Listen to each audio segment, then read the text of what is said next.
In this video, I'll go over my top 9 tips to help you step your game up in Mario Kart 8 Deluxe. This time around, I'll be focusing on the essentials when getting started with the game, and I really mean that. So if you're brand new to the game, or even if you've been playing for a while and never took improving that seriously, this video is for you. So without further ado, let's start giving her, bud. Now, before getting started, I'm not going to go over the controls, and I'm not going to go in depth on the items. However, if you're unfamiliar with the game, check out the info menu. You'll learn all about the basic driving techniques, as well as a brief description of every item in this game. If you didn't know about this and could find value out of the info menu, check it out, then come back to the video.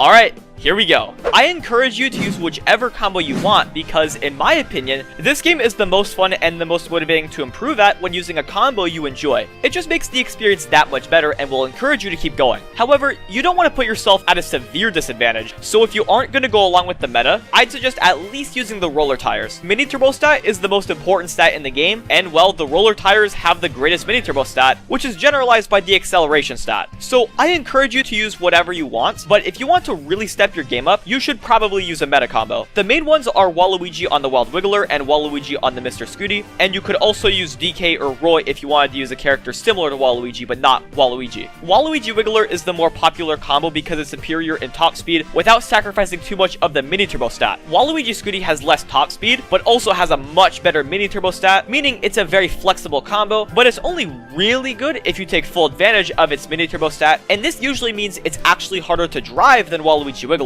Regardless, again, I suggest using your favorite combo with the roller tires when getting started, since you'll have a lot of fun. I use Wario Scooty because it has the same weight stat as Waluigi Wiggler, and is just short of the mini turbo stat as Waluigi Scooty. In other words, I say that Wario Scooty is the hybrid. I have a much more in-depth video going over the best combinations in Mario Kart 8 Deluxe, and why the most viable combos are viable, which I'll leave in the description. But to sum this tip up, use the combination that you like best, and you'll have a ton of fun both with the game and improving.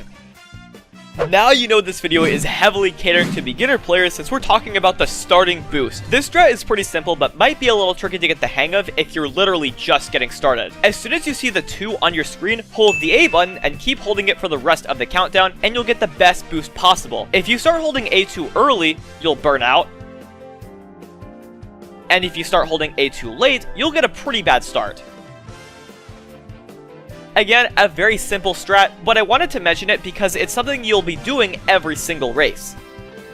I think this is something people often overlook when getting started, and that's how you approach each turn. See, you want to drift around every turn. You probably knew that, but you want to initiate that drift well before most turns. By beginning your drifts while you're already on the turn, you're setting yourself up to take the turn pretty wide. This could take some time to get the hang of, but once you're somewhat familiar with the Shroomal lines in this game, approaching most turns will become very natural to you.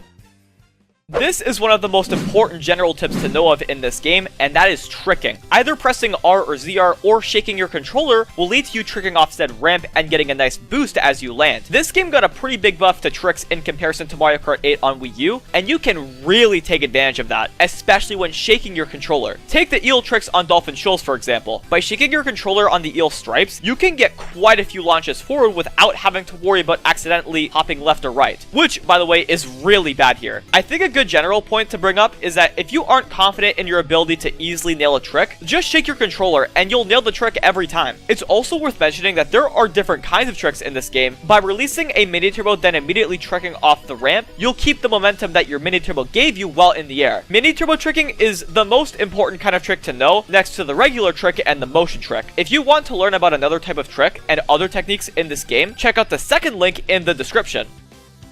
It is really important to have a good grasp of the shortcuts in this game. There's a shortcut on almost every track in this game, so it's a lot less about finding them, especially when it comes to the shroom cuts. But the most important shortcuts to know are the shroomless shortcuts. There isn't a lot of depth to the shortcuts in this game, and as a result, a lot of the shroom cuts can be done shroomless. When playing this game competitively, most players will be performing these shroomless shortcuts every single lap, so they're really important to know. Now, not every shroomless shortcut is important to know, so I'm going to leave 3 links in the description if you want to learn more about these shortcuts. There's a video going through every shroomless shortcut in the game, as well as 2 shortcut comparison videos comparing the shortcut to the normal route. I cannot express how important it is to take at least some care into collecting coins when you lack them. If you don't believe they make a big difference, just watch this. Yeah, 0 versus 10 coins is a pretty big deal. Now, there certainly are scenarios where you don't want to go out of your way for coins. However, I think it's very important to collect them where you can. This is especially the case when you end up in the back early, because you'll need to up your coin count to increase the chances of you really catching back up to potentially win the race. Coins are also really important to collect early on when you can, because you can get bumped pretty hard by people who have more coins than you. So altogether, do not take coins for granted. They could make a huge difference for you in the long run. This is as general of a tip as it can get, but yeah. Item management. Each item in this game has a purpose, and it's really important that you appreciate the items you get and use them to the best of your ability, assuming you can. There will be instances where some items will have no use for you, but items like triple shrooms should not fall under that category in most cases. I think the best way to get the hang of using items effectively is by playing around the item sets on each track. This could be for chaining items, throwing an item back and getting protection right away, whatever the case may be. The moments in the race you're watching right now are good indicators of how you should use your items in said situation. It's also worth mentioning that I have a ton of analysis videos on my channel, and I'm still uploading one analysis a week, so go check those videos out if you're interested in more situational item management.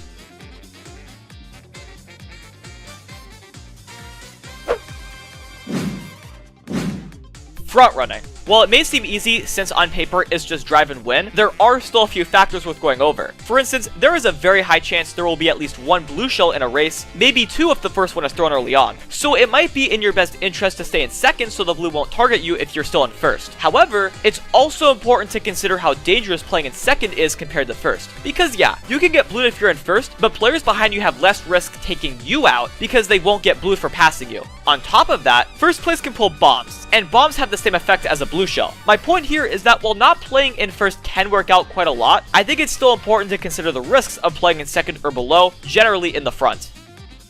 Last but not least, contrary to front running, bagging. Bagging can be really important on tracks like Dry Desert, Cheeseland, and a few more. You're camping in the back for about half the race, then you catch up with broken items in the second half. I'm bringing this up because it's very important to know how to use certain items given your situation. Examples include the Golden Strat on Dry Desert or the Bill Spot on Cheeseland. I have a few videos going over how to use certain power items to the best of their abilities, and I'll leave that playlist in the description. I'll most likely be making a video within the next few weeks as well, going over how to play each bagging track, maybe one track at a time. We'll see when the time comes. Either way, that's bagging for you. Camping in the back for half the race, then making your way back to the front with insane items to easily win the race. If only it were that easy every time.